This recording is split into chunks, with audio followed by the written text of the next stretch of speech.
नमस्कार, प्रभात साक्षी news network और आप सभी का स्वागत है। सऊदी अरब में हुए एक दर्दनाक सड़क हादसे में 40 से अधिक भारतीय तीर्थयात्रियों के मारे जाने की आशंका है। यह लोग उम्रा के लिए गए थे। प्रारंभिक स्थानीय रिपोर्टों के अनुसार एक यात्री बस की टक्कर डीजल टैंकर से हो गई, जिसके बाद बस में भीषण आग लग गई। मरने वालों में अधिकांश तीर्थयात्री हैदराबाद और तेलंगाना के विभिन्न हिस्सों से बताए जा रहे हैं। तेलंगाना हज कमेटी ने पुष्टि करते हुए कहा है कि 42 तीर्थयात्रियों ने अपनी जान गंवाई है। हम आपको बता दें कि हादसा भारतीय समयानुसार तड़के करीब 1:30 पर हुआ, जब बस मक्का से मदीना की ओर जा रही थी। सभी तीर्थयात्रियों ने मक्का में अपने धार्मिक अनुष्ठान पूरे कर लिए थे और मदीना की ओर प्रस्थान किया था।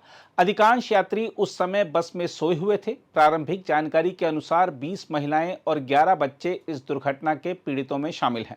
स्थानीय लोगों ने तुरंत मौके पर पहुंचकर बचाव कार्य में मदद की। हालांकि सऊदी प्रशासन की ओर से आधिकारिक मृतक संख्या जारी नहीं की गई है, लेकिन प्रत्यक्षदर्शियों के अनुसार 40 से अधिक लोग घटनास्थल पर ही मारे गए।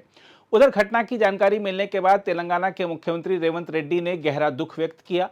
मुख्यमंत्री ने मुख्य सचिव और राज्य के पुलिस महानिदेशक को निर्देश दिया कि वह तुरंत दुर्घटना से संबंधित संपूर्ण विवरण जुटाएं। मुख्यमंत्री कार्यालय के अनुसार उन्होंने अधिकारियों को विदेश मंत्रालय और सऊदी दूतावास अधिकारियों से सीधे संपर्क में रहने और जरूरत पड़ने पर राहत कार्यों के लिए तुरंत टीम भेजने के आदेश दिए। उनके निर्देशों के बाद मुख्य सचिव रामकृष्ण राव ने दिल्ली में मौजूद रेजिडेंट कमिश्नर गौरव उप्पल को अलर्ट किया और हादसे में शामिल तेलंगाना के लोगों की सूची तत्काल एकत्र करने को कहा है। तेलंगाना सरकार ने राज्य सचिवालय में एक कंट्रोल रूम भी स्थापित किया है, ताकि प्रभावित परिवारों को सहायता प्रदान की जा सके और सही जानकारी उपलब्ध कराई जा सके। वहीं जेद्दा स्थित भारतीय वाणिज्य दूतावास ने तुरंत एक आपातकालीन हेल्पलाइन सक्रिय कर दी है। टोल फ्री हेल्पलाइन का नंबर है 800-244-0003। इस बीच हैदराबाद के सांसद असदुद्दीन ओवैसी ने इस हादसे पर गहरा दुख व्यक्त किया है। उन्होंने बताया कि उन्होंने हैदराबाद स्थित 2 ट्रैवल एजेंसियों से संपर्क किया है और यात्रियों की सूची भारतीय दूतावास को भेज दी गई है। उन्होंने भारतीय दूतावास के उप मिशन प्रमुख अबू मैथन जॉर्ज से भी बात की, जिन्होंने बताया कि स्थानीय अधिकारी जानकारी एकत्र कर रहे हैं और जल्द ही अपडेट देंगे। उधर विदेश मंत्री एस जयशंकर ने एक्स पर अपनी प्रतिक्रिया में लिखा, मदीना में भारतीय नागरिकों से जुड़े हादसे से गहरा दुख हुआ। रियाद स्थित भारतीय दूतावास और जेद्दा में वाणिज्य दूतावास प्रभावित परिवारों और भारतीयों को हर संभव सहायता प्रदान कर रहे हैं। मृतकों के परिवारों के प्रति संवेदनाएं, घायलों के शीघ्र स्वास्थ्य लाभ की प्रार्थना। प्रधानमंत्री नरेंद्र मोदी ने भी इस हादसे पर गहरा दुख व्यक्त किया है।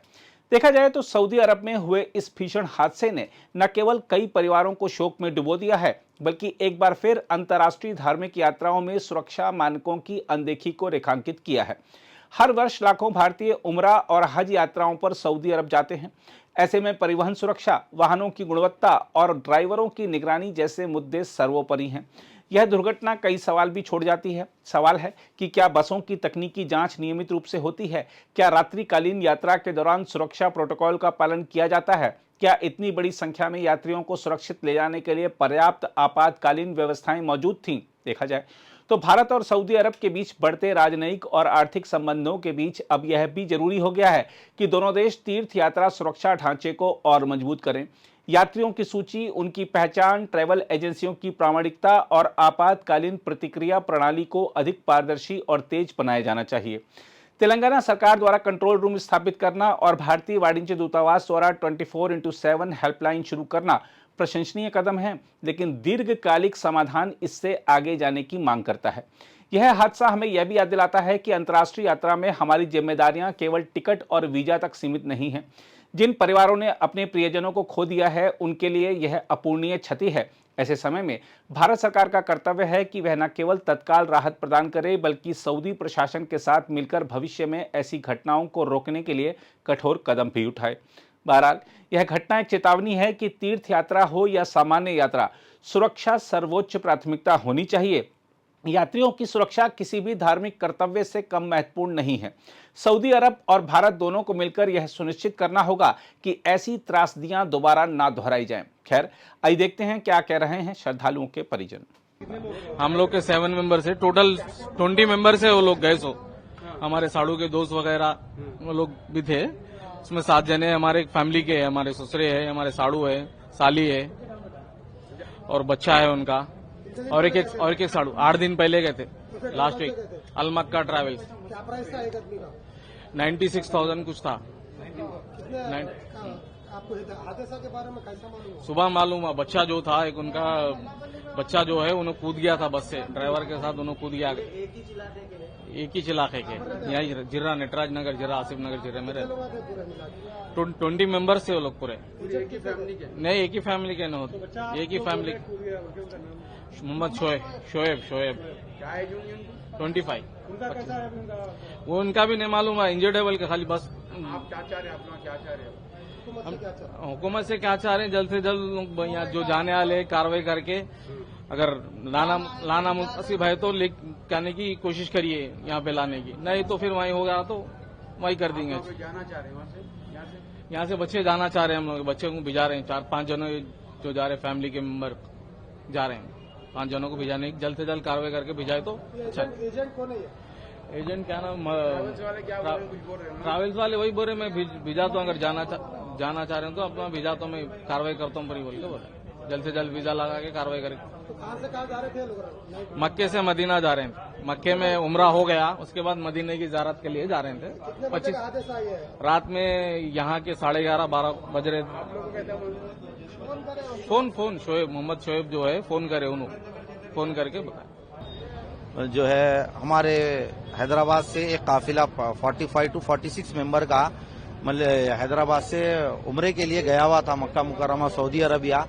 मदीने मुनव्वरा पहुंचने से पहले 25 किलोमीटर पहले एक वाकया पेश आया, हादसा हुआ, बस जल चुकी है। ऐसी वीडियोस और फोटोस हम तक पहुंची। जैसे फोटोस पहुंची हम travel agent Almakka tours and travels के पास पहुंचे, इनसे बात की, फिर हमने असद साहब को कॉल किया, बैरिस्टर असदुद्दीन अवैसी साहब ने मुझसे खुद बात की और वहाँ के आला अहदेदारों से बात की, वहाँ की एम्बेसी से जो भी है बात की, फिर मुश्ताक साहब से बात करके जफर साहब को भी यहाँ भेजा गया है। अभी देखते हैं सिचुएशन क्या है, वहाँ की कोई इन्फॉर्मेशन अभी तक तो इतनी ही आई है।